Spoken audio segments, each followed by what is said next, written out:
How Oh, you perfect. doing? I'm good. How are you?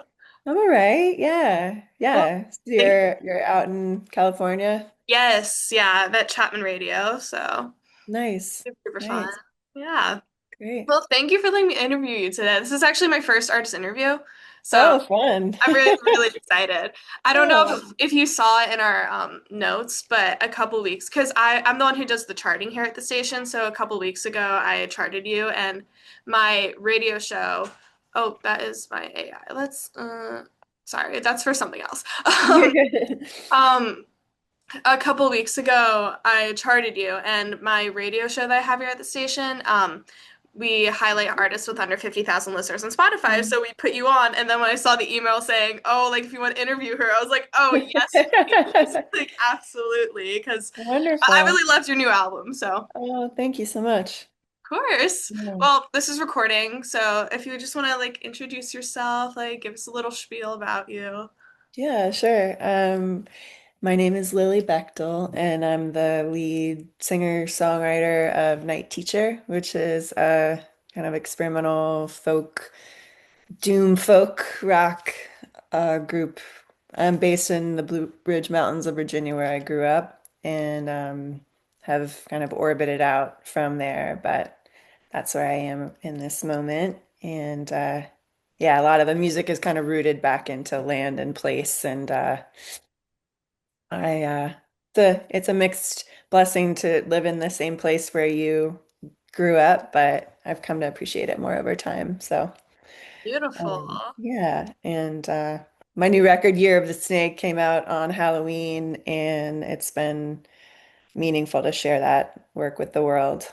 Yes, it's like truly the album is really beautiful. And I was doing a little research, and one phrase you used to describe your album was an illumination of animal motivations, which I found very, very interesting. I was wondering if you Hmm. could expand more on that. And I was wondering, does that sentiment kind of reflect in your song Humanimal? Like, I don't know how to. Yes, you got it. Yeah, wildlife biology and learning about animals has been an interest of mine for a long time, and it's a big thread in my life as well through my study of traumatic stress as a trauma-informed yoga instructor, learning about the development of the brain and our older, more reptilian brains being connected to survival and connected to our animal nature. Uh, I, at the height of COVID, also when I was beginning to work on these songs, I was volunteering in a wildlife sanctuary here in Virginia, and some days feeding a baby possum with a little bottle would be my only form of physical touch. And so it really grounded me. It was soothing and sweet to be around these wounded animals and helping them back out into the world. But at the time where so much grief was taking place in our society and there was so much loneliness, I was just more connected in a pretty primal way to the need for our connection to each other and also how our primary and really our strongest instincts are about fear, survival, and connection, and that we sort of flatter ourselves to think we can override those instincts with a bunch of fancy words. The part of the brain that's more recently developed is language and social identity, but I don't know about you, but COVID for me was a real just stripping away of a lot of pretense in some ways and getting down to the heart of the matter on a couple different levels. So that's definitely part of the song Humanimal, the dance going on all the time between being a being a fancy mammal and also being un uh, being more similar to other animals than we would like to think at the Yeah. same time. Yeah. the theme of your album is transformation from what I've Hmm. gathered. And Hmm. I guess like how do you connect that back to the animal aspect, like the transformation to the animal aspect, if that makes sense? Yeah. Well, the name for the album Year of the Snake evolved out of one of the track titles, which is ecdysis, which is the name for the process of the snake molting and shedding its skin. And I had a moment walking in the woods where I came across this really beautiful intact snake skin, and it seemed like I was being instructed in that moment. And the phrase that came to me was, if you can't survive it, become somebody different. Um, Adaptation and evolution is part of our story. And in any human life, there's many, iterations of who we are, and staying supple and willing to change is part of sustainable life. But also it's scary, it's hard, it's sometimes painful. And it seems like we're in a place collectively as a species where we're asking, how do we adapt in order to survive as a planet? And on a personal level, that year was full of so much loss and change for me that I was confronting that question myself, just how do I become somebody else in order to survive this? Because Yeah. the person I currently am, I have my doubts, I have my doubts about my ability. Um, but everyone told me not to name the record Ecdysis because it's a very weird name and no one knows how to pronounce it. And so then thankfully one of my friends said, "Hey, did you know that 2025 is the year of the snake in the Chinese zodiac?" So we have her to thank for that. Uh, Beautiful. You yeah. said you've been working on it since 2020, right? I Kind think, of.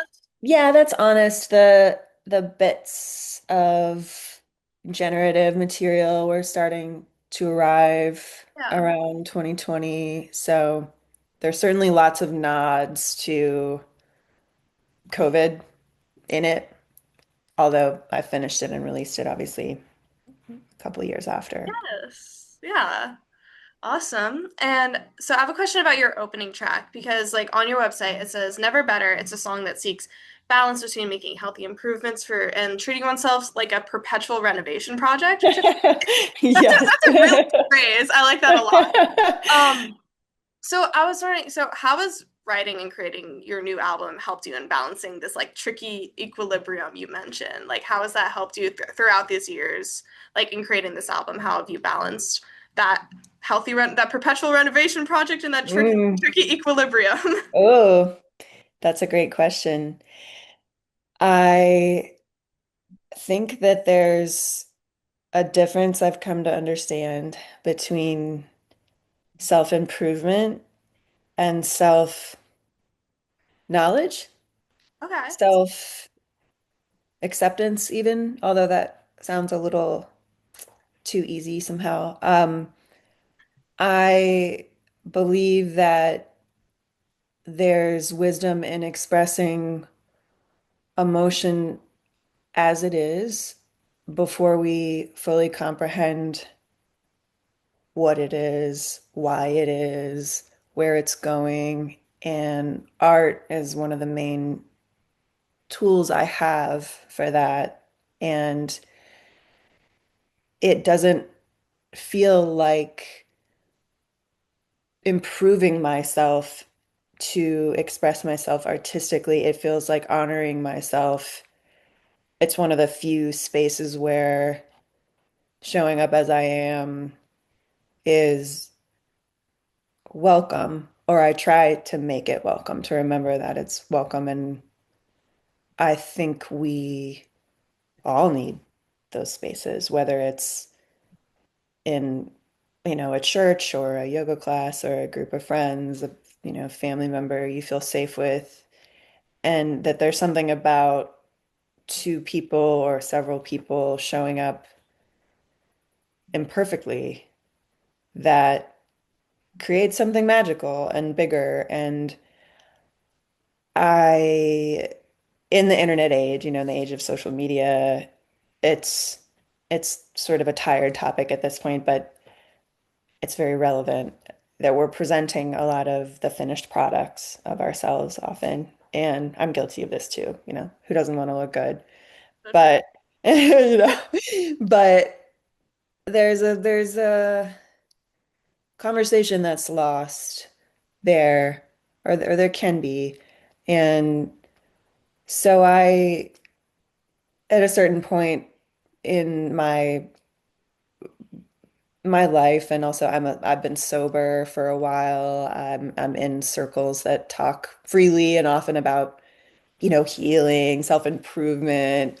But I noticed how often I was thinking of myself as almost finished, almost done, almost there.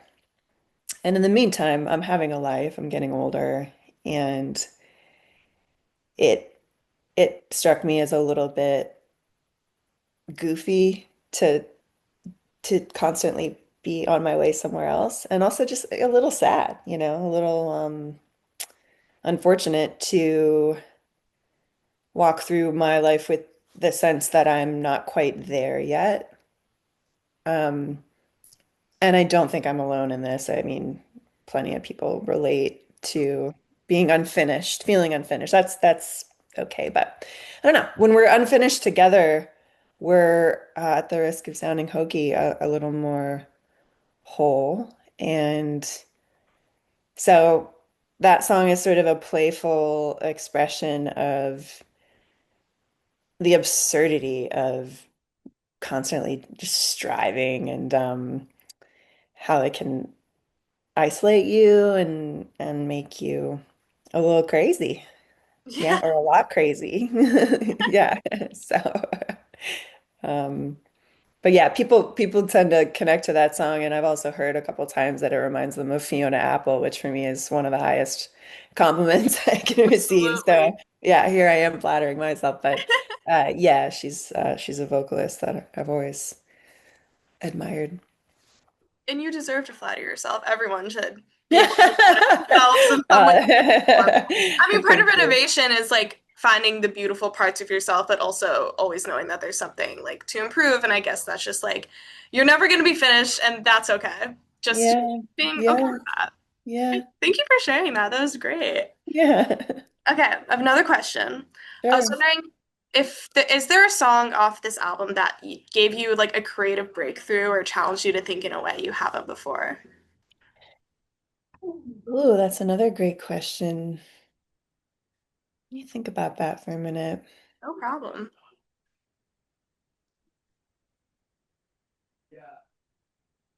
You know, it's a more technical answer than abstract, but on the song Saint Cecilia, I struggled with my producer for quite a while to find a balance between a kind of softness and vulnerability and a bit of a groove, honestly. And we messed around more than he probably wanted to. He was the drummer, is the drummer. Uh-huh. We messed with those drum tracks on the chorus uh, for a long time, and we couldn't get it right. It felt like it didn't want to go into full pop ballad mode, like, and yet it was leaning there a little bit. So I was really challenged to, I suppose, just continue to want to have it both ways in one song. Like what's not exactly a pop ballad, but it's not exactly an acoustic folk song. It's a little bit of both, and that can be hard to accept as an artist. And it, in the days of digital marketing and genre fanaticism, uh, I mean, if you're just thinking from a business sense, you should have all your songs be in one clear category. I clearly have ignored that advice.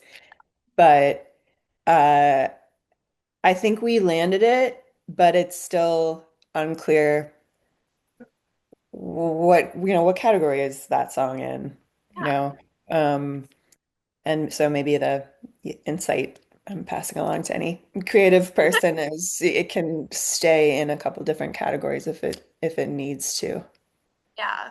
I feel like everything nowadays is like 10 different genres in one. So I don't think Yeah. you need to stick to one certain genre. Like obviously like I guess Leve, she has her jazz stuff, but she released a full pop song with that. So it's like Uh, play with the sounds. Like don't box yourself in. yeah. Like everything like so many music journalists like all these adjectives they're using and I'm like yeah, everyone's everything nowadays. Yeah. It's true. Yeah, that's a great reminder. It's a cool hybrid time Yeah, on a absolutely. lot of levels, yeah.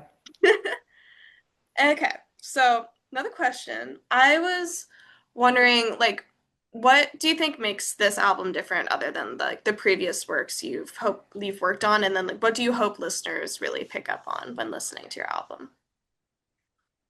Hmm. Hmm. I want people to feel that they're safe even in the midst of their own mess and transition, and that exploring hybrid spaces, liminal spaces, unfinished questions can be a really healing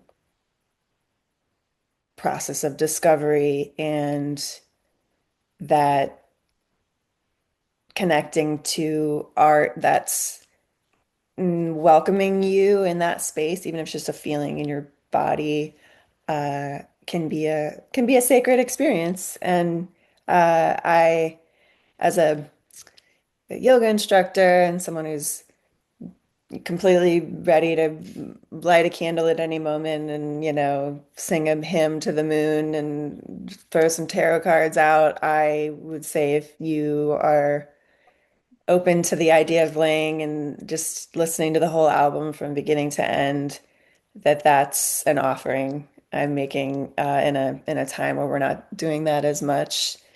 But it's made and given in the spirit of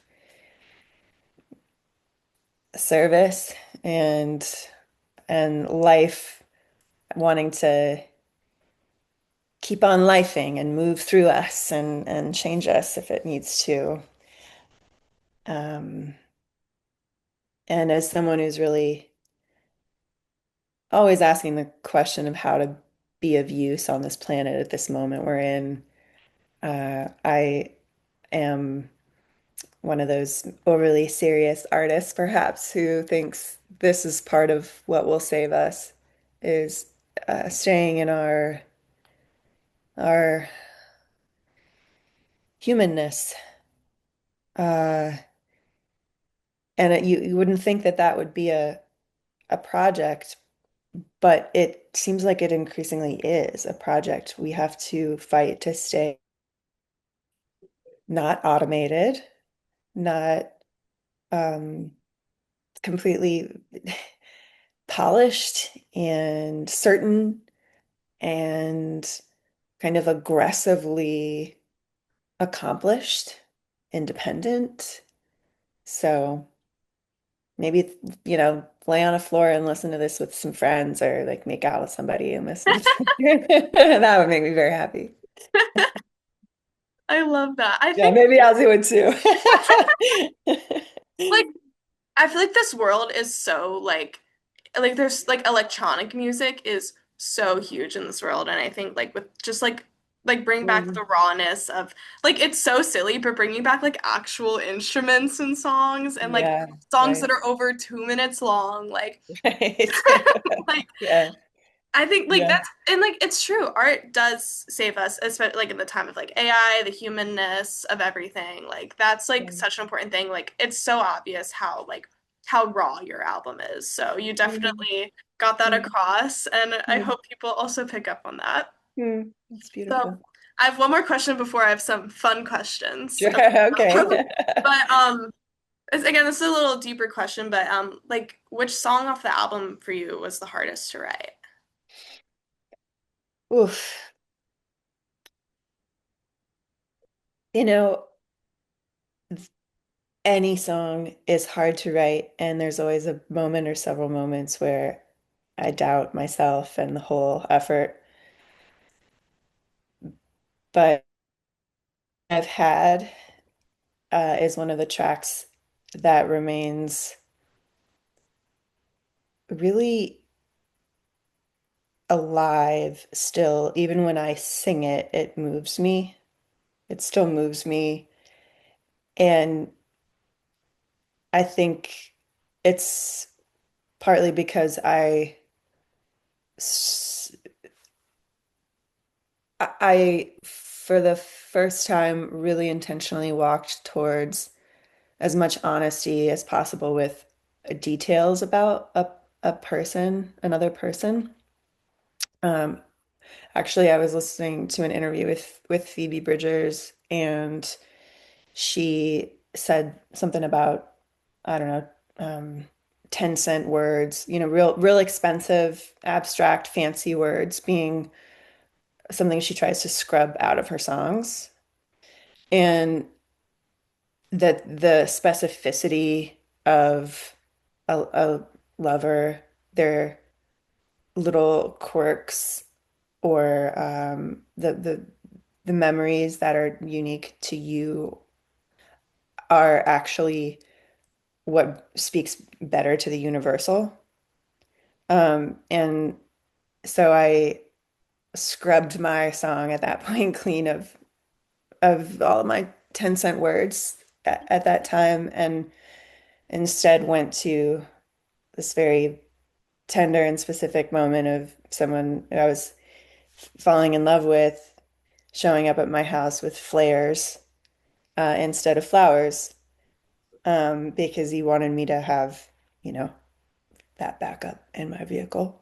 And that says so much about this person and this love.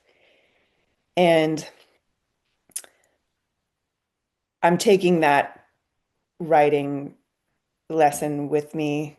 And I have heard from the most people that song moves them the most. And a couple of people have told me it brings them to tears when they hear it. And that makes me feel like I'm doing something right.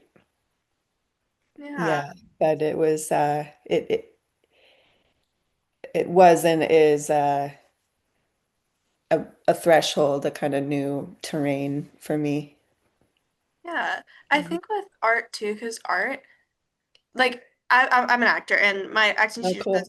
says acting is the art of specificity, and I think that Mm, that goes with every single mm, like music, like that all coincides because if you want to have like the actual emotion, like the actual like mm, background to it, you want people to feel like it has to come from a true place. So I right. think that's really and it's scary. So I think that's really, really important, really, really Mm, important for young artists to hear. Like go to that scary place because obviously your song has affected so many people, like it's moving people to tears. So you obviously did something right there. mm. Yeah, thank you. Of course. Yeah, yeah, I appreciate that.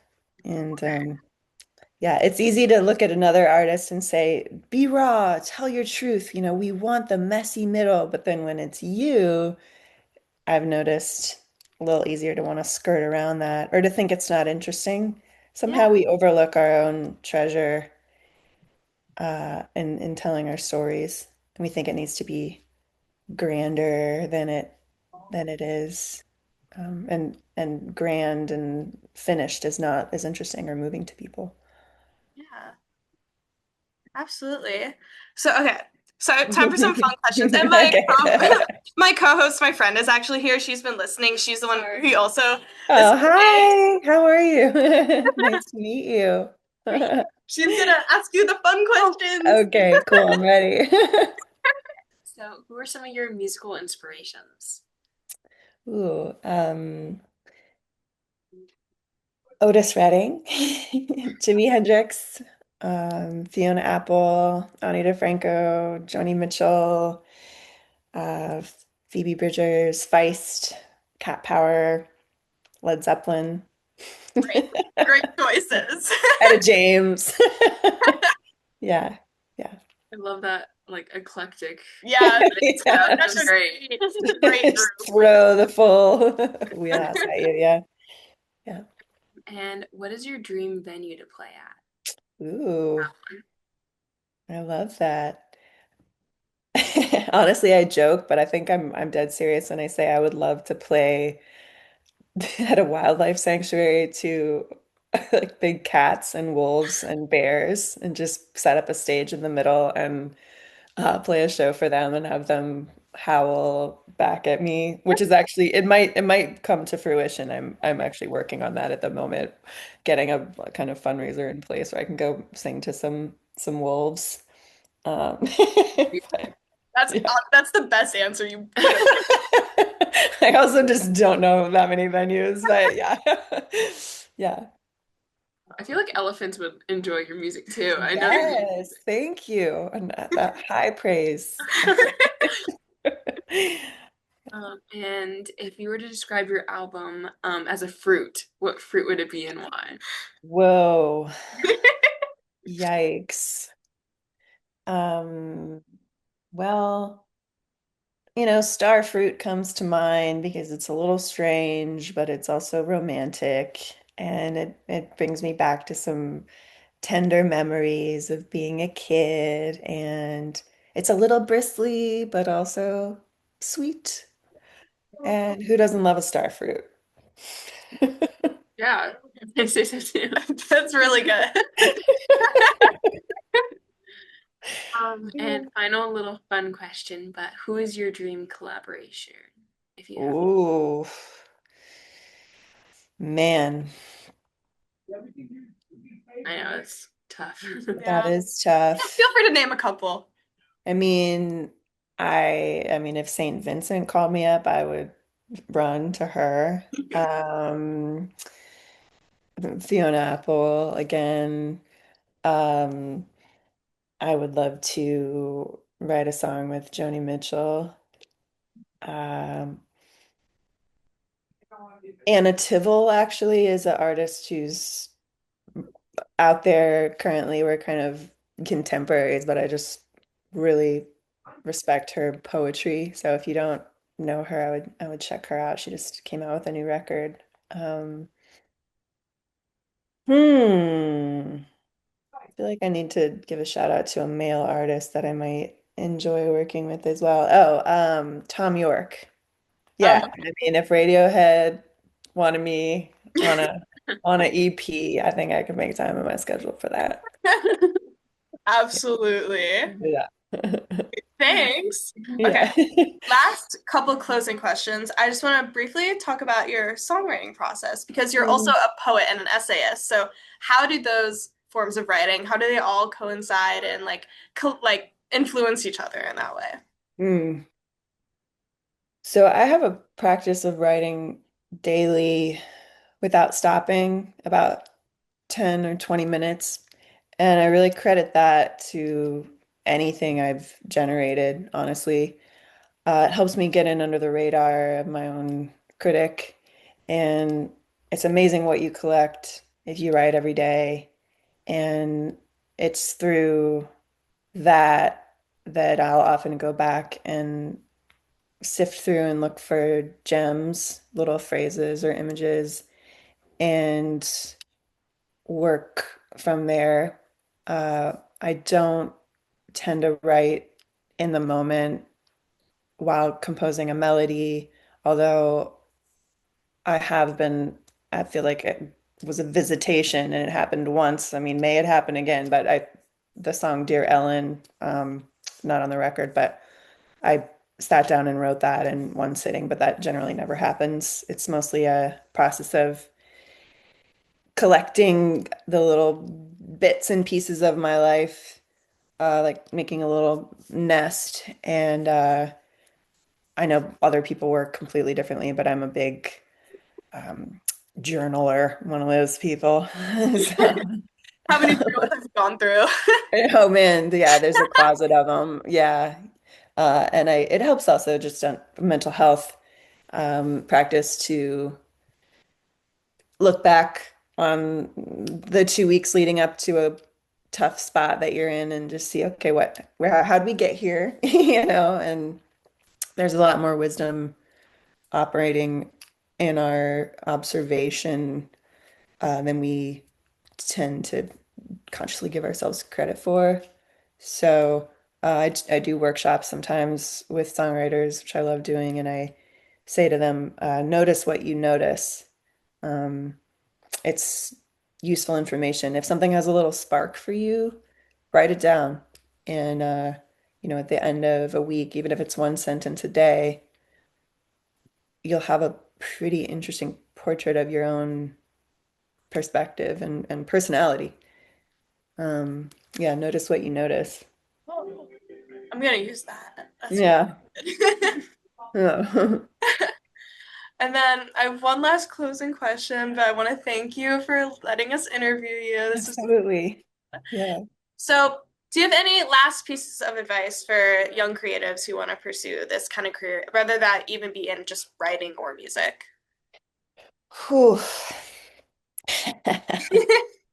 Man, well, I will say that in venturing into this world professionally for 8 years now, really giving it my full attention, it is a landscape meant to weed out the weak from the herd, in all honesty.